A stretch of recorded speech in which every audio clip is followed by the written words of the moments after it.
আশা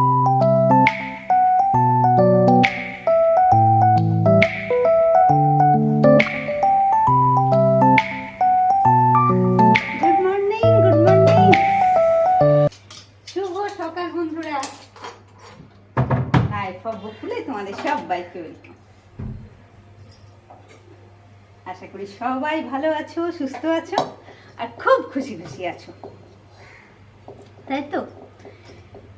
তো আজকে আমার একটু বেরোনোর আছে, একটু কাজ আছে বাইরে, ওই জন্যে একটা আইটেম রান্না করব আর সেটা একটু চটপট করব আর সেটাই তোমাদের সাথে শেয়ার করব। আর হয়তো ওইটাই আজকে রান্না হবে, আর একটু হয়তো ডাল সেদ্ধ করব, ডিমের অমলেট এরকমই হবে, এই প্ল্যানই হয়ে আছে আর কি।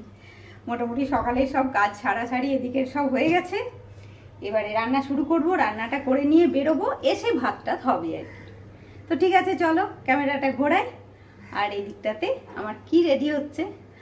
আর জানো আমাদের এখানে যে দিদি থাকে, দিদি মানা, শেষদি মানা, ওরা গেছে অমরনাথ।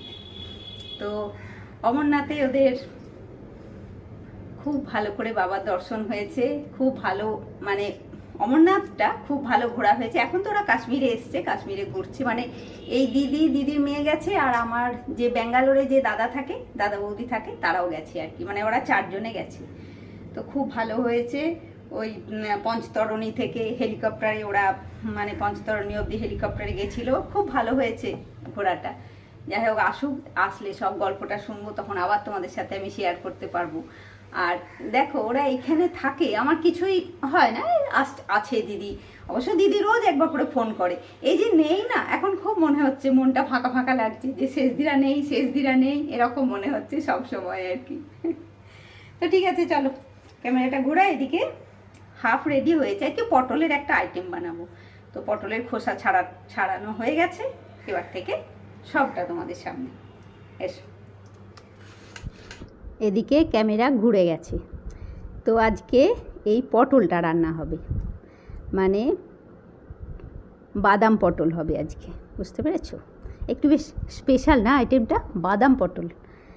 তো শুরুতেই পটলটাকে দেখলে ওইভাবে উল্টোপাল্টা করে চিড়েছি, আর পটলে একটু নুন হলুদ মাখিয়ে দিলাম। আর এদিকে মিক্সিং জারের মধ্যে দিলাম 6টা মতন কাজু বাদাম, 4টে কাঁচা লঙ্কা, আর ড্রাই রোস্ট করা চীনা বাদাম আমার যে বাড়িতে থাকে সেটাই দিলাম, অল্প একটু জলে ভিজিয়ে রাখলাম। এটা এখন সাইডে রাখা থাকলো। আর এদিকে আরেকটা মশলা হবে, সেটাতে দিলাম 1/2 চামচ ধনে গুঁড়ো, 1/2 চামচ জিরে গুঁড়ো, আর একটু লঙ্কা গুঁড়ো। এটা দিয়ে একটু জল দিয়ে ভিজিয়ে রাখবো। এটা মানে এইভাবে মশলা জল দিয়ে ভিজিয়ে রাখলে না, মানে রান্নার মানে মশলার গন্ধটা বেশ সুন্দর হয় আর কি। তো এটা একটু জল দিয়ে ভিজিয়ে রাখলাম, মানে এখনই আমার মশলাগুলো লাগছে না, এগুলো শুরুতে আমি রেডি করে রাখলাম আর কি। ওদিকে বাদাম দুটো আর কাঁচা লঙ্কাটা ভিজিয়ে দিলাম, মানে ওটা পরে পিসবো। আর এদিকে দিলাম বাকি মশলাটা ভিজিয়ে। আর এদিকে তো তেলের ওপরে পটলগুলো দিলাম। আর রান্নাটা কিন্তু সর্ষের তেলেই হবে। দেখো পটলগুলো উল্টোপাল্টা করে আমার আধা ভাজা হয়ে গেছে, মানে আর আমি পটলটা ভাজবো না। আর ঢাকা দিয়ে এই জন্যেই ভাজলাম, আমি কিন্তু এর পরে যে বাকি রান্নাটা হবে সেটাতে কিন্তু আমি আর ঢাকা দেবো না, হ্যাঁ, মানে ঢাকা না দিয়েই বাকি রান্নাটা হবে। মানে পটলটা ভাজা হয়ে গেল, এবারে বাকি রান্নাটা ঢাকা ছাড়া হবে। আর তেলের উপরে দিলাম পটল ভাজার যে তেলটা ছিল, আর পটল ভাজার তেল তো একটু কালো হয়ে যায় সব সময় পটলটা ভাজলেই। তো পটল ভাজার তেলের উপরে দিলাম অল্প একটু গরম মশলা গুঁড়ো। আর এবারে যে বাকি মশলাটা আমি ভিজিয়ে রেখেছিলাম ধনে জিরে সঙ্গে, ধনে জিরে কাঁচা লঙ্কাটা, সেটা আমি তেলের উপরে দিয়ে দিলাম। আর 1/2 চামচ নুন দিলাম, আর একটু হলুদ, মানে পরিমাণ মতো হলুদ আর নুনটা আমি দিয়ে দিলাম। এবারে একটু এই মশলাটা আমার একটু ভাজা হবে। আর এর মধ্যে অল্প একটু লঙ্কা গুঁড়ো দিলাম, অবশ্য কাঁচা লঙ্কা দিয়েছি, হয়তো ঝাল হয়েই যাবে, ওই জন্য অল্প একটু দিলাম। এবারে এই ভাজতে ভাজতে এই সময় আমি একটু চিনিও দিয়ে দিলাম, মানে আমরা তো রান্নাতে একটু চিনি দিইও। আর এই সময় চিনিটা দিলে, চিনিটা যদি ভাজা হয় তাহলে রান্নার কালারটা খুব সুন্দর আসে। তো দেখো আমার এই মশলাটা ভাজা হয়ে গেল, বেশ ভালো করে ভাজা হয়ে গেল। এখন আমি এর ওপরে জল দিয়ে দিলাম। আর এই জলটা একটুখানি ভালো মতন ফুটে গেলেই আমি কিন্তু পটলটা দিয়ে দেবো এর মধ্যেই, জলের মধ্যেই। হ্যাঁ, মশলার জলটা যখন একটু ফুটে যাবে, দেখো একটু ফুটে গেল, এর মধ্যে কিন্তু আমি পটলগুলো, ভাজা পটলটা দিয়ে দিলাম। আর ওদিকে চলো মশলাটা আর একবার দেখি বাকি কি অবস্থায় আছে। এটা একটু ফুটুক, ততক্ষণ মিনিট 4-5 একটু ফুটুক, 4-5ও নয়, 3-4 মিনিট হলেই হবে। আর এদিকে দেখো ওই দুটো বাদাম পটল বানাবো, তাই জন্যে 2 রকমের বাদাম, কাজু বাদাম আর চীনা বাদাম আর কাঁচা লঙ্কাটা আমি এদিকে পেস্ট করে নিয়ে এসেছি। হ্যাঁ, আর খুব ভালো এখনও পেস্ট হয়নি, পেস্ট আবার একবার করব।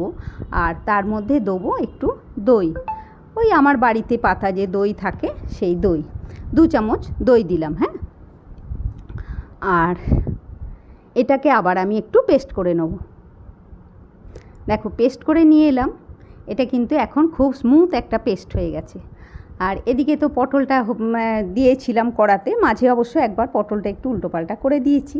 হ্যাঁ, এটা কিন্তু এবারে আমার পটলটা সেদ্ধও হয়ে গেছে, মশলাও পটলের ভেতরে মশলাও ঢুকে গেছে। আমি এবারে 2 রকমের বাদামটা যে পেস্ট করেছিলাম, কাঁচা লঙ্কার অল্প একটু দই দিয়ে সেটা আমি নিয়ে এলাম। তোমাদেরকে আরেকটা জিনিস বলে দিই, এই সময় দই আমি হয়তো দিতাম না যদি আমার কাছে টমেটো থাকতো। হ্যাঁ, মানে আমি ওই বাদাম দুটোর সঙ্গেই টমেটোটাও পেস্ট করে দিতাম, কিন্তু আমার বাড়িতে টমেটো নেই, ওই জন্যে আমি একটু দই দিলাম। দই দিলে তো রান্নার স্বাদটা একটু অন্যরকম ভালো হয়, বলো। দেখো আমার কিন্তু রান্নাটা হয়ে গেল, দেখেছো কি সুন্দর একটা গ্রেভি হলো। এমন কিছু বেশি মশলা দিলাম না, কিছু না, ওই যে বাদাম, কাজু বাদাম আর চীনা বাদাম, 2 বাদামের সংমিশ্রণে পটলটা আমার এত সুন্দর হয়ে দাঁড়ালো। খুব ভালো হয় খেতে, তোমরাও একদিন অবশ্যই এরকম বানিয়ে দেখবে। বেশি কিছু ঝামেলা নয়, খুব সহজেই সিম্পলভাবে রান্না করলাম। তো দেখো হয়ে গেল, আমি এবারে গ্যাস অফ করে দিলাম আর এটাকে ঢাকা দিয়ে দিলাম, একটু ঠান্ডা হোক, তারপর আমি তোমাদেরকে দেখাচ্ছি ঠান্ডা হওয়ার পরে। দেখো এদিকে তো পটল বাবাজি কমপ্লিট হয়ে গেছে। হ্যাঁ, আর আজকে আমি সকাল থেকে হাতে 1 হাত চুড়ি পরেছি, সেটা তো তোমরা নিশ্চয়ই খেয়াল করেছো এতক্ষণ। আসলে চুড়িগুলো আমার ড্রেসিং টেবিলের ওপর রাখাই থাকে, যেদিন ইচ্ছে হয় একটু পরে নিই আর কি। চলো এবারে আমার হয়ে গেল পটলটা। তো ঠিক আছে বন্ধুরা, এই সঙ্গে আজকের ভ্লগটাও আমি শেষ করছি। আজকের ভ্লগ যদি ভালো লাগে, মানে আজকের রান্নাটা যদি ভালো লাগে, অবশ্যই একটা লাইক করবে, কমেন্ট করে বলবে, আর তোমরা অবশ্যই এরকম একটু রান্না করে খাবে। হ্যাঁ, তো ঠিক আছে বন্ধুরা, নেক্সট ব্লগে তোমাদের সাথে আবার দেখা হচ্ছে।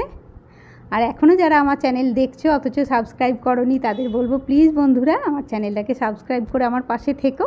হ্যাঁ, ঠিক আছে বন্ধুরা, নেক্সট ব্লগে তোমাদের সাথে আবার দেখা হচ্ছে, ততক্ষণের জন্যে টাটা। কি ভালো দেখতে হয়েছে গো পটলটা। আমার সব বন্ধুদের অনেক অনেক ভালোবাসা দিয়ে আজকে ব্লগটা শেষ করছি বন্ধুরা।